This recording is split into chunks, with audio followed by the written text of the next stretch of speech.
5 channel. So we've got the ZR back together. We're about to just take it for a little spin up and down this little back road here, nothing fancy. The only problem I've got with it is the gear stick's a little bit loose, but that can be changed with a new bushing from Powerflex. We'll get a poly bush in it. But we'll just show you it going through the gears, how it engages quite nicely, and that now there's no knocking noise against the subframe.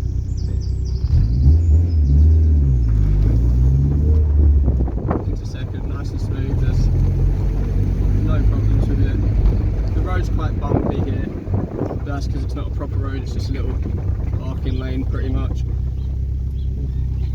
Into reverse, no crunches or grinds. A bit tight, we'll make sure not to hit anything. That wouldn't make for a good video, maybe it would. Maybe we should do that for our next one. I crashed the ZR. But it drives quite nicely, there's no problems with it. It even handles that kind of driving quite well, from what I can tell at least.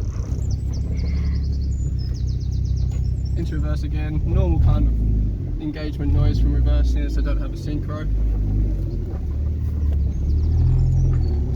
So the ZR is fixed, it now runs and drives again, as we've shown you driving up and down the back road here. So, do you want to know how we achieved this? We achieved this by cheating. Let's show you what we did. So as you may know from my last update, my PG1 gearbox didn't fit. There was an issue where it would hit against the subframe as soon as you tried to pull away. I asked everyone that I knew within the MG community what they thought this issue could be, but no one could figure it out. I had the right mounts for the gearbox and for the engine, according to everyone who's done the swap before and everyone that I communicated with.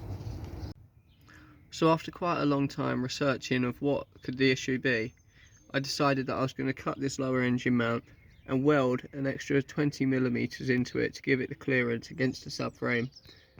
This has solved all the issues that I had regarding the gearbox. As you can see there is the chunk that I've welded in. So what's next? Well, the ZR needs new top mounts.